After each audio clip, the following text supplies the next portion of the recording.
Benjamin was born on November 9, 1731, in Ellicott's Mills, Maryland. His father was a freed slave from Guinea, and his mother a free African American. He was taught to read by his maternal grandmother and for a very short time attended a small Quaker school. Quakers were advocates of racial equality and leaders in the anti-slavery movement. Banneker was primarily self-educated in mathematics and astronomy. Benjamin grew up in Baltimore County, one of 200 free blacks among a population of 4,000 slaves and 13,000 whites. Some of Banneker's early accomplishments included building an irrigation system for his family tobacco farm. Shortly after, in 1753, at the age of 22, he created a wooden clock that struck on the hour and kept accurate time for 50 years. He was fascinated by a pocket watch he had been given and constructed his wooden clock from that.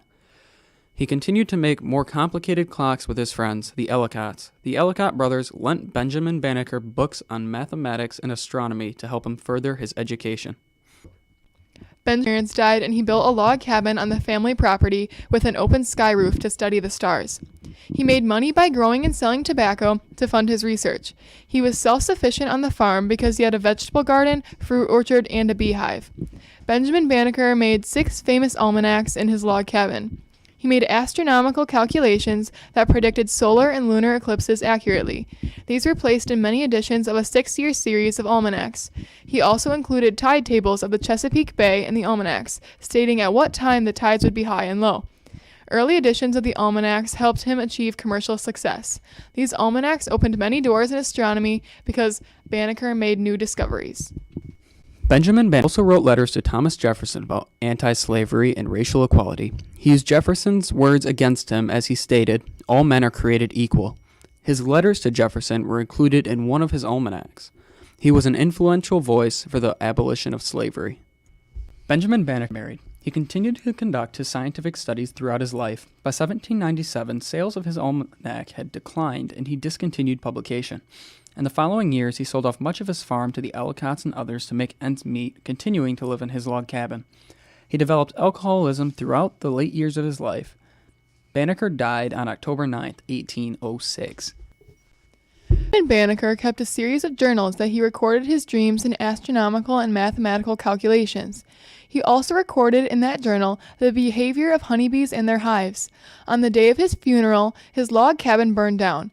Many of his almanacs and journals were lost in the fire. His wooden clock burned in the fire. Only one of these journals escaped the fire on the day of his funeral.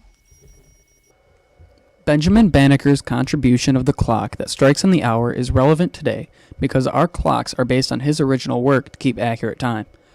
He also made observations on the tide. Banneker figured out specific times that the tides would be high and low, which is very important to fishermen today. Christians should view Banneker's discoveries as another door being opened in mathematics. God created everything in his own image, including math. Benjamin Banneker's discoveries are created for God and through God. We should view them as part of God's creation. By understanding math, we understand more about the order in the world and God's creation. Math is part of creation.